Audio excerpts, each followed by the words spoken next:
대학교에 입학한 후 첫 여름 방학이 얼마 남지 않았을 무렵 나는 내가 속해 있던 동아리에서 주최한 MT에 참석하게 되었다. 장소는 유명한 폐교였는데 그곳은 이미 수많은 공포 체험 프로그램이 배경으로 사용될 만큼 소문난 곳이었다.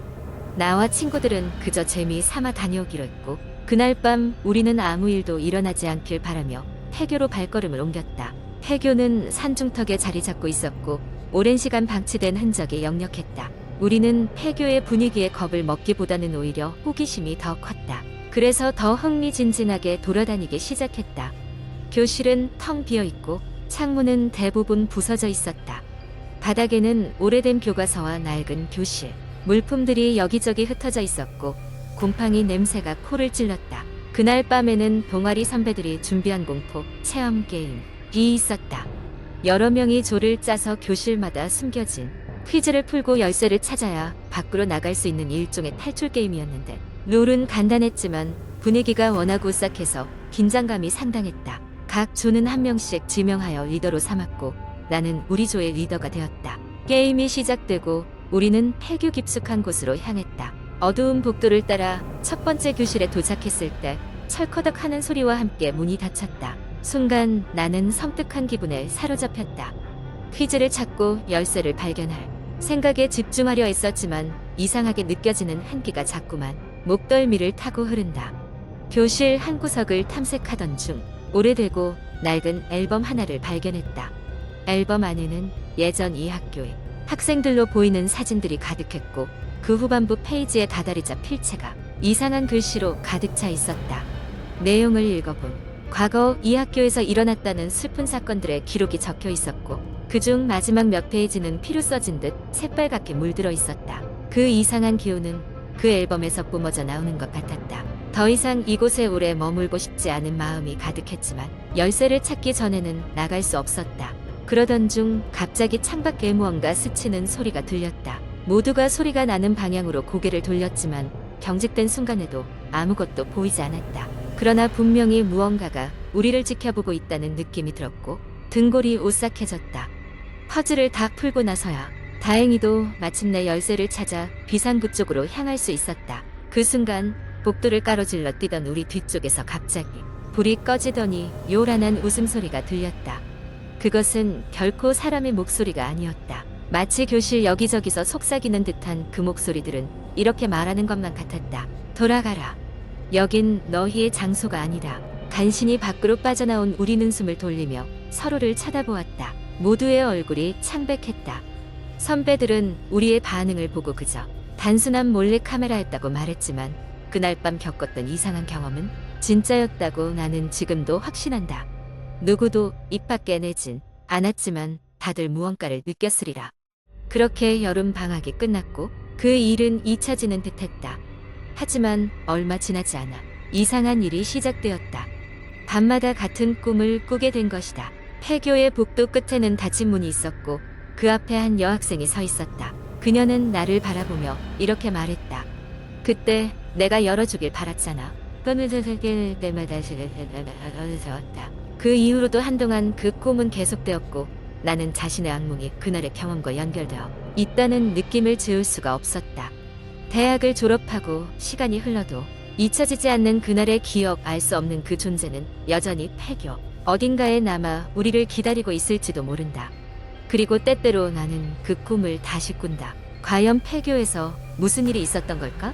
그 질문의 답을 찾기 위해 내가 다시 그곳을 찾아갈 날이 있을지도 모른다. 두 번째 이야기. 몇 년 전 어느 겨울의 일이다. 대학생이었던 나는 방학을 맞아 친구들과 함께 깊은 산속에 위치한 오래된 별장으로 여행을 떠났다.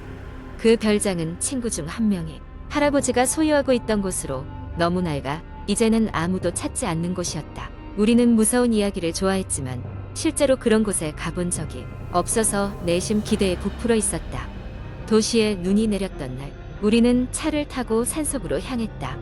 올라가는 길은 조금 위험했지만 친구들과 함께였기에 두려움보다는 즐거움이 더 컸다. 별장에 도착했을 때는 해가 저문 뒤라 이미 어두웠다. 별장은 생각보다 더 커서 음산한 느낌을 주었다. 우리는 곧바로 난로에 불을 지피고 따뜻한 저녁을 만들어 먹었다. 식사를 마친 후 밖에서는 눈이 펑펑 내리고 있었다. 우리 중 한 명이 제안했다. 우리 각각 다른 방에서 자는 게 어때? 밤에 제일 무서운 일이 생긴 사람에게 1등 상품을 주자고. 누군가가 귀신 이야기를 하며 흥미를 돋우자 모두 동의했다. 결국 우리는 각자 다른 방으로 흩어졌고 나는 2층 구석방을 차지했다. 방 안은 매우 차가웠지만 가진 침낭을 꺼내 몸을 덮으니 조금씩 따뜻해지는 것을 느낄 수 있었다. 자정을 넘겼을 무렵 누군가 문을 두드리는 소리에 눈을 떴다. 처음에는 바람 소리라고 생각하고 다시 잠을 청했지만 두드리는 소리는 점점 더 커지고 있었다. 결국 나는 그것이 바람 소리가 아님을 깨닫고 문을 열어보았다. 그러나 복도에는 아무도 없었다. 순간 소름이 돋으며 등골이 오싹해졌다.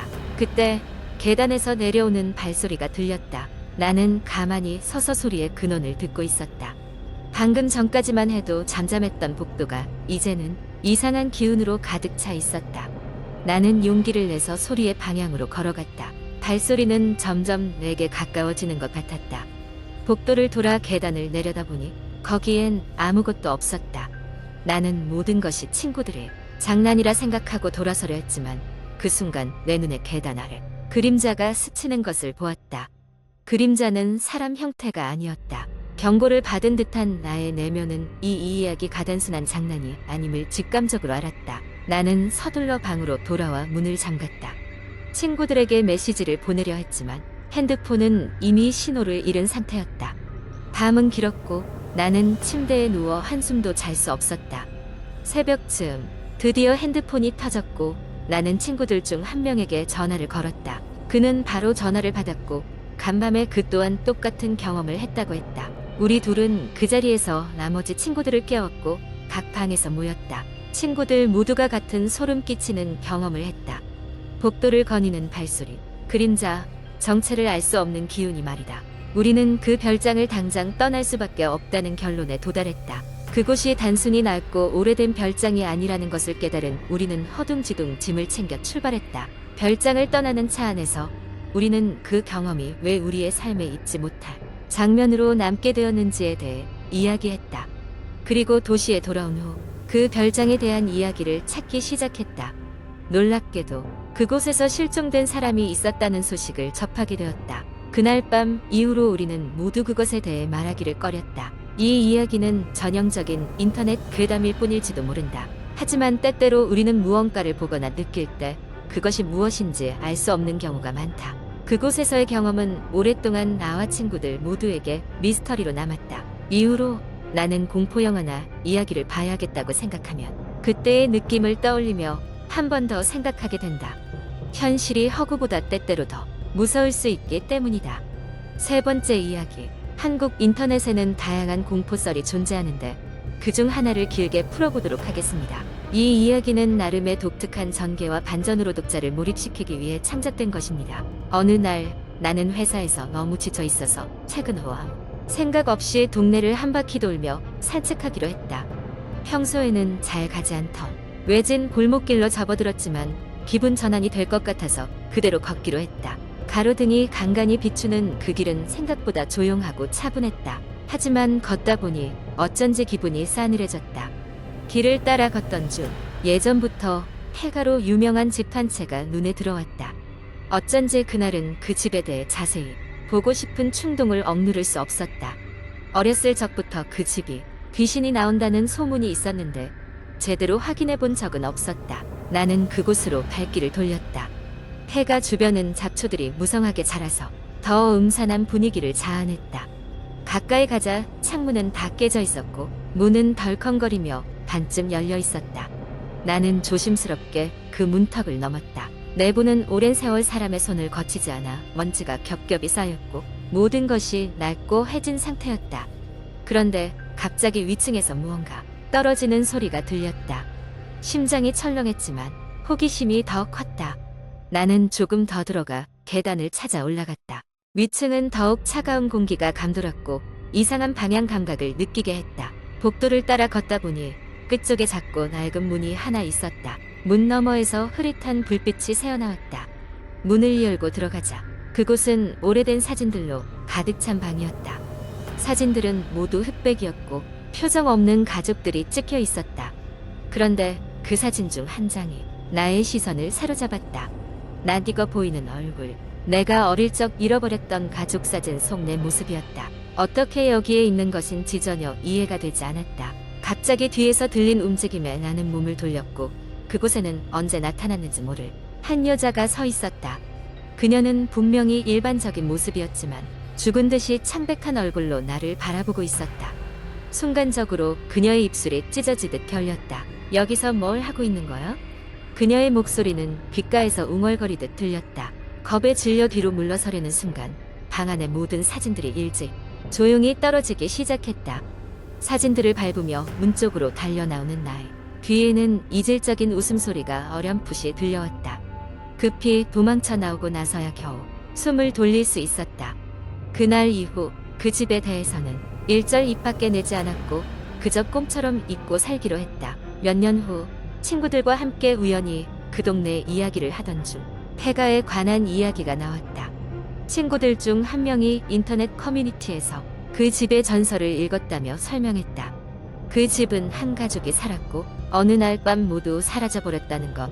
그 이후로 그 집에서는 사진이나 초상화 속 모습이 바뀌거나 사라진다는 소문이 돌았다는 것이다. 그 이야기를 듣던 중 문득 그날의 기억이 되살아났고 나는 등골이 오싹해져 서둘러 자리를 떠났다. 그날의 일은 정말로 있었던 것인지 아니면 단순히 나의 상상 속에서 만들어진 것인지 알 수 없었다. 그러나 그 이후로 다시는 그 길을 간 적도 그 집에 가까이 간 적도 없으며 그저 조심스럽게 살아가고 있다.